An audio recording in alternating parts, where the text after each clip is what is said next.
My name is Delaney Price, and I'm 32 years old. Competence, for me, has always been a hum, low, steady, almost ignorable until something else goes off key.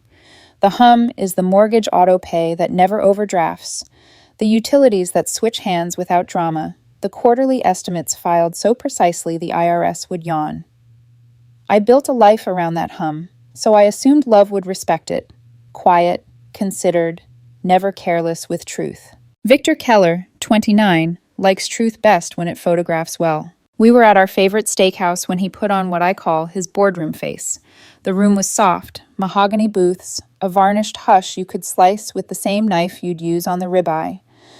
Victor nudged his salad instead of eating it, eyes sharpened like he was about to pitch a room of venture capitalists who'd already decided they loved him. "Laney," he said, business tone warm enough to pass as considerate, "I want a prenup." I set my fork down. The metal made a small, obedient sound. "Okay," I said. He blinked, as if I'd misread my line. "I'm serious. I've worked too hard to risk things in a divorce." "Smart," I said. "Let's do it right." His shoulders loosened. He reached across the table and squeezed my hand like I'd just passed a test. "You get it. You really get it." Then, lighter. "My lawyer will send something, as soon as next week." "I'll have my lawyer review it," I said. A faint chuckle. "You don't have a lawyer." "I'll get one." He beamed at me for the rest of dinner, launched into a soliloquy about maturity, about how transparency protects love, about how this would make us stronger. I nodded in all the correct places, watching the miniature storms cross and clear in his eyes. I was not offended. I was something else. Calm, the way the ocean looks calm from a plane window. The turbulence is there. You're just too far above it to spill your drink. There are things Victor doesn't know because he never asked, and I never volunteered. 5 years ago, I wrote software that does one thing exquisitely, moves invisible numbers through invisible pipes so restaurants know what's on a shelf before the chef believes it. Not sexy, not loud, very billable. Licensing brings in a hum of $40,000 a month before I decide whether to get out of bed. There are 4 rentals, bought ugly and made unignorable. There's the portfolio I started when I was 19 and ruthless about compounding instead of brunch.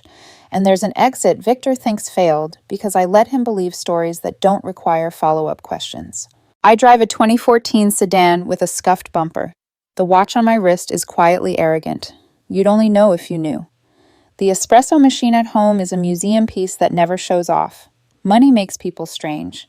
I prefer strangers elsewhere. That night I called Tessa, my college roommate, who now makes very large men cry in court without raising her voice. "Hey," she said, "who died?" "No one. Victor wants a prenup." Pause, a smile in her voice. "Tell me you finally want Eleanor." Eleanor is the kind of attorney who reads opposing counsel like a menu and circles what she'll enjoy carving. I texted Tessa my financials. She texted back a shark emoji, a gavel, and the word fun. Victor spent the week performing adulthood. He narrated it for friends and Instagram. "We're being so mature," he said, as if maturity were a brand partnership.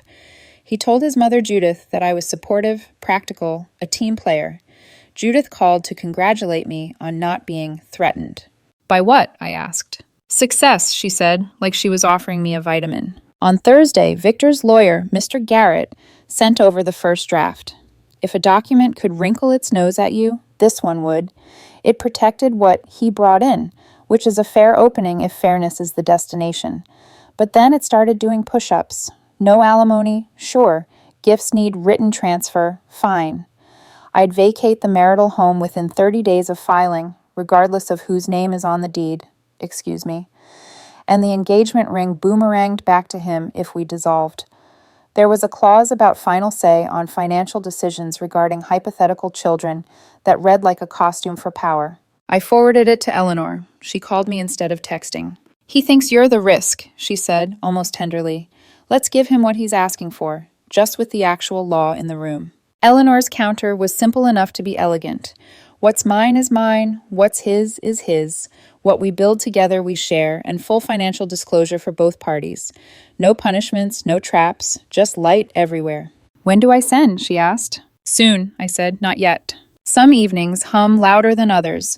That night, Victor came over with takeout and an anecdote about a client win. He kissed me like the deal had closed because of him. He looked around my apartment the way he always did, through it, not at it. The art he assumed were prints. The couch, he joked, was shockingly comfortable for IKEA. The wine I'd poured without a label facing him. I used to think it was charming, how he could make a Tuesday feel like a premiere. I know now that premieres are just mirrors the light loves. He curled into me on the couch and started talking about the summer wedding we hadn't yet planned. His voice softened. "You know I love you, right?" "I do," I said. "Do you love me if I'm not a story?" He laughed. "You're the best story." When he fell asleep, I opened my laptop and organized the disclosure package I would hand him when paperwork stopped being abstract. Bank statements, licensing agreements, property tax receipts, brokerage summaries. I stacked them in a folder named Together. I am not cruel. I am meticulous. There's a difference. On Saturday, we went to a dinner party. Victor held court with the ease of a man who'd decided he was safest at the center. He toasted to radical transparency and told our friends, Natalie, Chloe, Rebecca, how we were modeling a better way to love. No money mysteries. I watched Chloe's eyebrows climb. I watched Rebecca scan me, inventorying the dress I'd had tailored for years. I heard Natalie say, "That's actually impressive." Victor kissed my temple and called me the calm in his chaos. There was a kind of worship in it, the kind that keeps the worshiper first. I excused myself and stepped onto the balcony. The city moved like it always does, lights rearranging themselves into new arrangements of the same truths. My phone buzzed. Eleanor. "Thursday," she said. "Both sides. You ready to peel the room?" "Yes," I said. "I'm done pretending quiet isn't a choice." Behind me, the sliding door opened.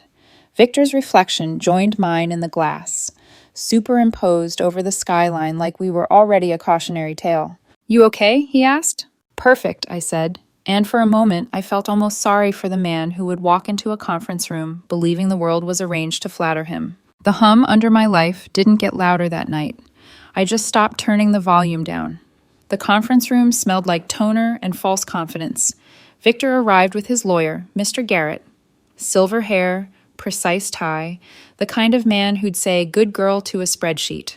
He barely looked at me before addressing Eleanor, who was already arranging folders like a poker player setting her opening hand. Victor's suit was his deal day uniform, navy, crisp, overconfident. Mine was linen, unbothered. He smiled at me across the table. "Let's make this quick, yeah? It's just formalities." Eleanor glanced up, amused. "Formalities are my favorite part." Mr. Garrett cleared his throat. "My client's position remains straightforward. Assets prior to marriage remain separate. No alimony. Gifts must be recorded. And in case of divorce, Ms. Price vacates the marital home within 30 days. "Regardless of ownership," Eleanor murmured, flipping a page. "Interesting." Victor leaned forward, pretending to soften it. "It's just protection, Lainey. No surprises." "Perfect," I said, sliding a single folder toward Eleanor. "Then you'll appreciate ours." Eleanor's tone turned smooth as silk on marble. "My client agrees to all standard terms with one addition, full financial disclosure from both parties." Mr. Garrett hesitated. "That's standard."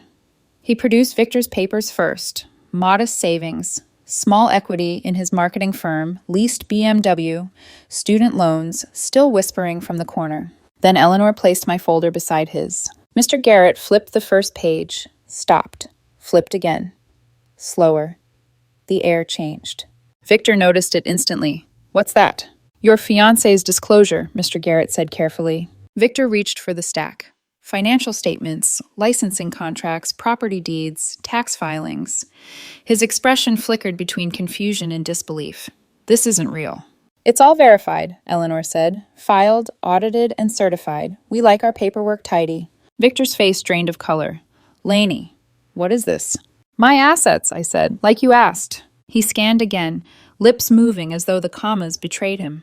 "4 properties? Royalties from software? That can't be right." "It is," I said gently. "I've always worked in systems, not appearances." Silence. Even Eleanor seemed to give him a moment. Mr. Garrett finally leaned back. "Perhaps a recess." "No," Victor's voice cracked. You lied to me." "You never asked," I said. "And you've said 100 times money shouldn't matter in love." "But..."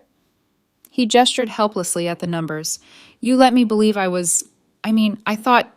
The successful one, I finished. You were successful, just not the only one. Mr. Garrett shuffled his notes, voice dry. Shall we proceed with revisions? Eleanor smiled. Given the disparity, my client proposes separate finances maintained in full transparency. No claims on his business, no claims on hers. Fair and clean. Victor's chair creaked. You have 10 times my net worth. 12 if you count the patent, Eleanor said without looking up. Victor exhaled sharply. And you drive that old car. Great gas mileage, I said. Mr. Garrett, flustered, looked to Eleanor. Shall we circle back next week? Eleanor packed her papers. We'll wait for your client's response. When the door closed behind them, Victor stood frozen in the hallway, eyes wild, as if the room had stolen gravity. Why didn't you tell me? He demanded. You never asked. I thought we shared everything.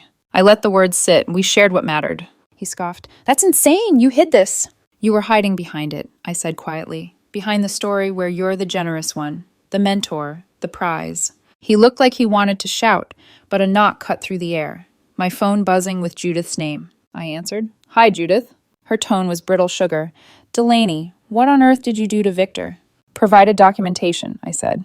He's devastated. He thought he was marrying a normal woman. I am normal, I said. Just not financially small. You deceived him. I lived modestly, I said. That's not deceit, that's restraint. Her silence lengthened until it frayed. He thought you were simple. He's humiliated.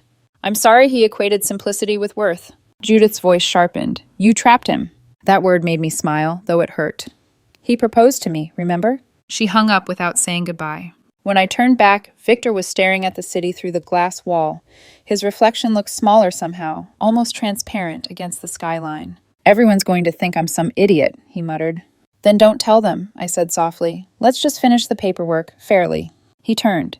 You don't get it. My entire circle, my friends, my family, they think I'm the successful one. That's my image. Images aren't assets, Victor. He gave a hollow laugh. Easy for you to say. You can afford to be humble. Eleanor called later that night to check in. How'd he take it, she asked. Like gravity betrayed him. Good, she said. Means it landed. Before I slept, I opened the folder again. Numbers don't flinch when you look at them. People do. For years, I'd hidden behind modesty because I thought love needed an even playing field. But maybe it's not the field that matters. It's who insists on keeping score. The next morning, my phone buzzed. A text from Victor. Victor, 8:07 a.m. We need to talk tonight. I stared at it for a long moment, the words trembling between apology and control. Then I typed back, me, of course. The hum beneath my life was louder now, almost orchestral, like something large was about to break open. Victor didn't knock that night. He walked in using the spare key I'd given him months ago, the one that used to symbolize trust and now felt like an oversight. He looked polished, as if he'd gotten ready to deliver a public statement, not have a private conversation. His jaw was tight, hair sharper than usual. He smelled like cologne and defense. Lainey, he began, do you have any idea how this looks? To whom? I asked. He exhaled, pacing. Everyone. My mom, my friends, my colleagues, they all think I'm marrying a modest woman. Someone grounded, someone who keeps me real. Now they'll think I'm... Lucky? I offered. He flinched. No, they'll think I'm the charity case. There it was. The bruise beneath all his words. I didn't make you feel small, Victor, I said quietly. Your pride did. He spun toward me. You should have told me from the start. I told you I was comfortable. You never asked how much comfortable meant. He scoffed.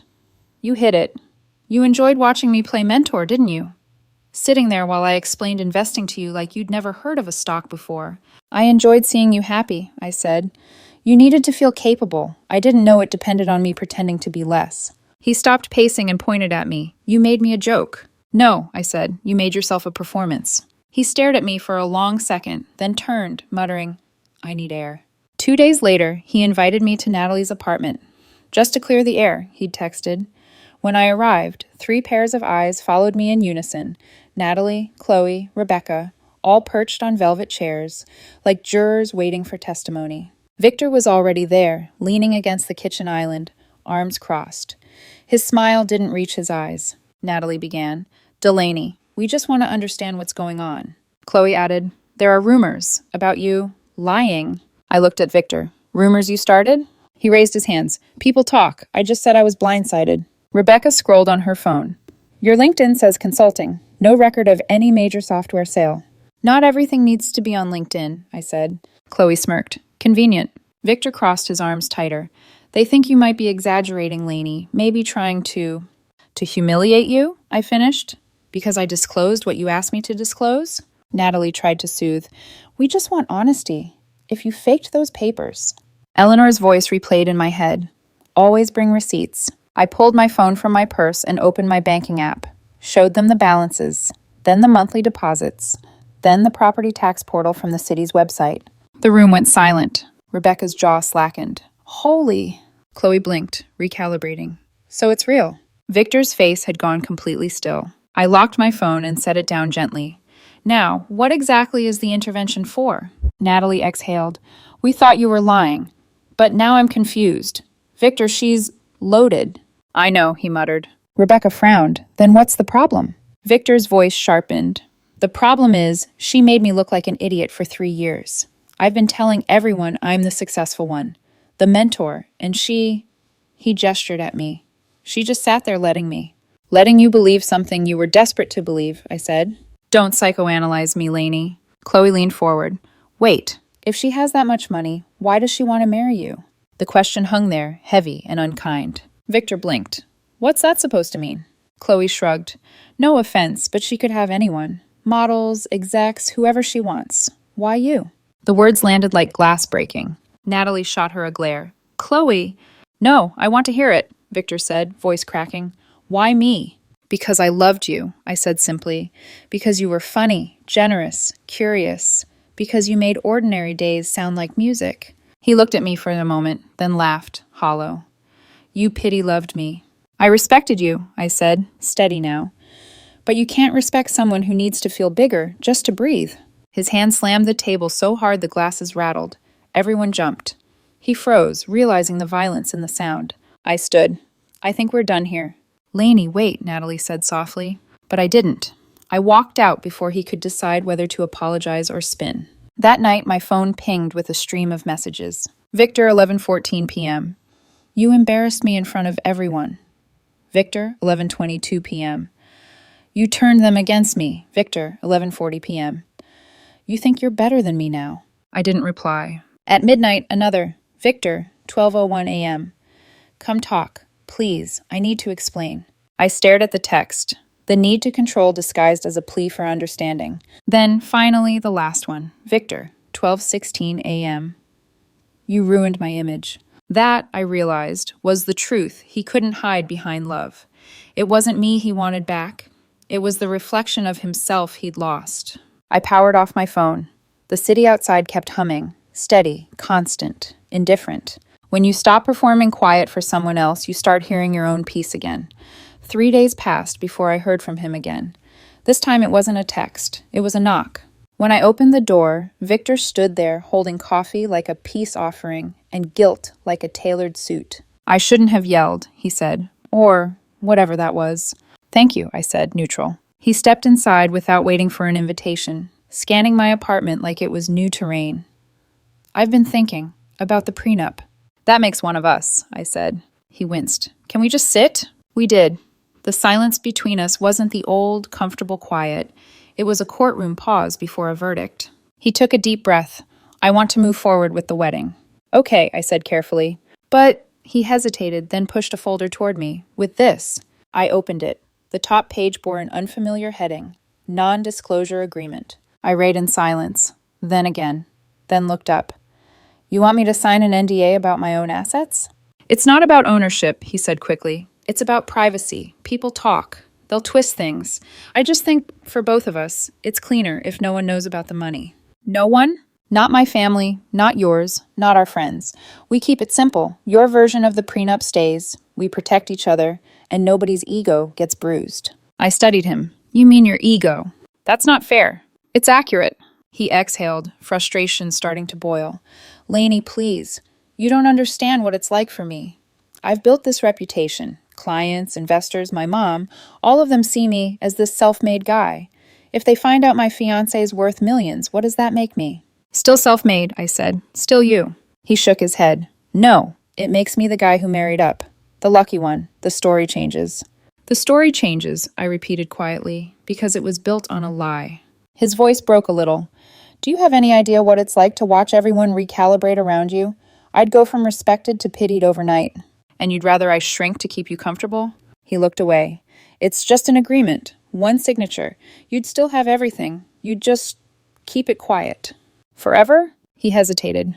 At least until we're settled. Maybe a year, maybe 2. I closed the folder and set it gently between us.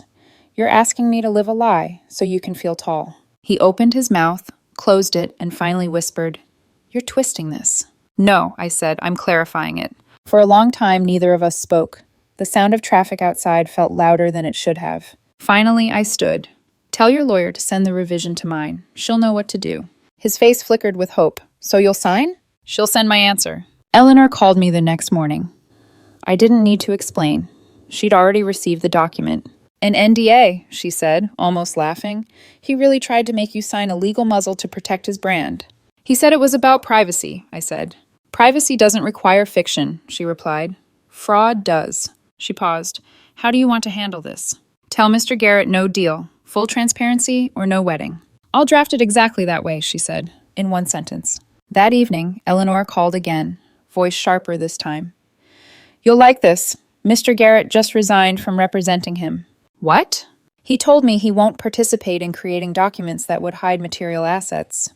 Even he has a line. I laughed, quiet, little broken. Did Victor know?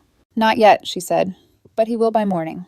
By the next afternoon, Judith was on the offensive. She showed up at my office, something she'd never done before. Her perfume arrived first, expensive and aggressive. Delaney, she said, smiling like a photo op, you're an intelligent woman. Surely we can compromise.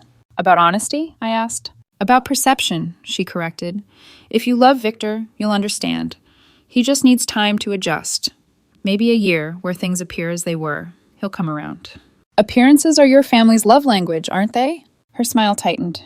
You think integrity pays the bills? Mine does, I said. She blinked, momentarily speechless. Then, softly, He's hurting. Do you want to ruin him? I want to stop pretending I'm something smaller than I am, I said. If that ruins him, maybe he built on sand. She left without shaking my hand. That night, Victor texted again. Victor, 9:12 p.m. You talked to my mom? Me. She came to me. Victor, 9:13 p.m. She said you're ending things. Me. Not yet, but I won't lie for you. Victor, 9:15 p.m. So that's it? You'd throw everything away over paperwork? Me. It's not paperwork, it's identity. His typing bubble appeared, vanished, appeared again. Then, Victor, 9:17 p.m. You always have to win, don't you? I stared at the message until the phone dimmed itself. Winning was never the goal, but if telling the truth counted as victory, maybe I'd been losing for far too long. 2 days later, Eleanor called one last time. It's official, she said. He canceled the venue. The caterer called me by mistake. Apparently, I'm still listed as a contact on his file. So it's over. Legally and romantically, yes. Good. Delaney, she said softly, I've done this job for 20 years. People ask for prenups to protect what they love.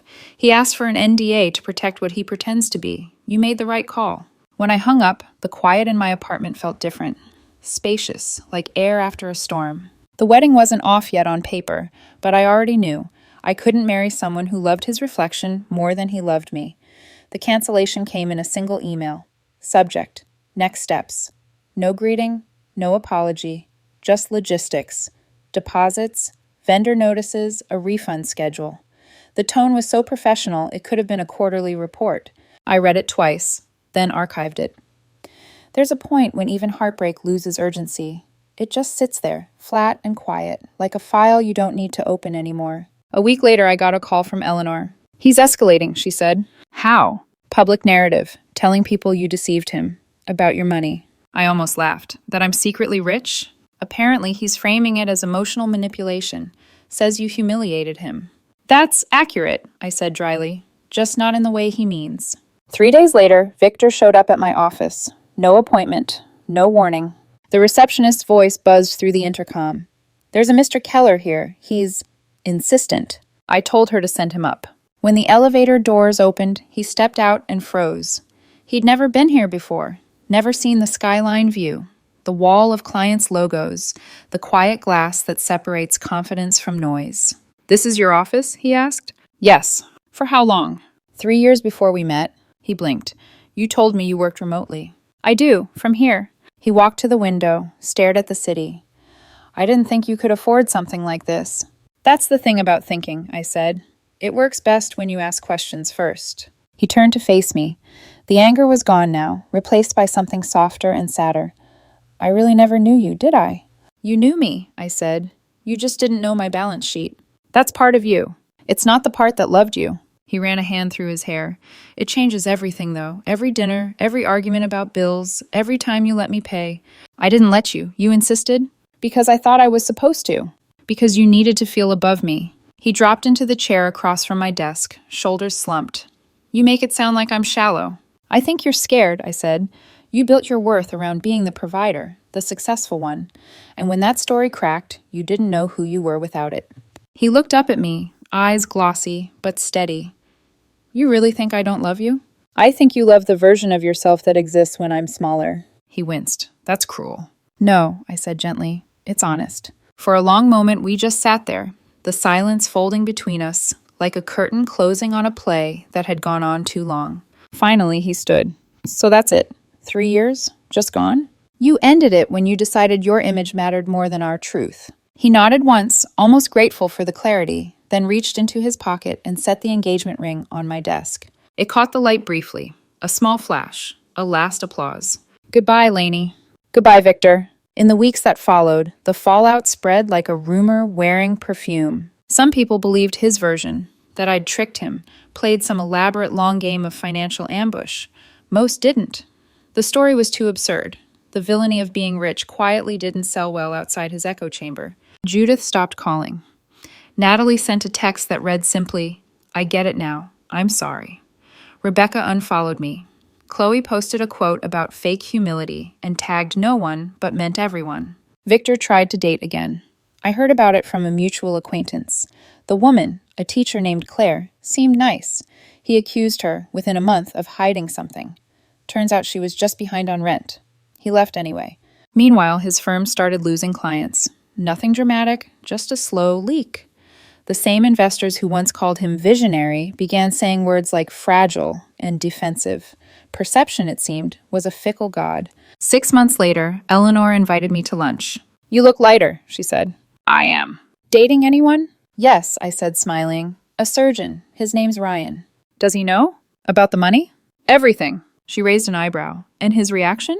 "He laughed," I said. "Said, 'Cool, you're buying dessert.'" Eleanor clinked her glass against mine. "Keep him." The wedding I didn't have would have been next month.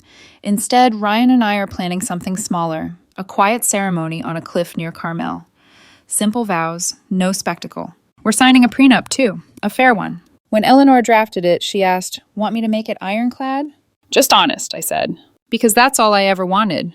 Last week, Victor sent one final message. It arrived late, unprompted, uncapitalized. "Victor, saw you're engaged. Did you tell him about your money?" I stared at the screen, then typed back, "Me. Yes. First month." He read it, never replied. I think that was the moment he finally understood. The prenup was never the enemy. It was just a mirror. And Victor didn't like what it showed. Sometimes people say, love is about compromise. Maybe they're right. But compromise only works when both people are standing upright, not when one kneels just to keep the other from feeling short. I used to think quiet competence was something you did for others. Now I know it's something you do for yourself, a hum no one else has the right to mute.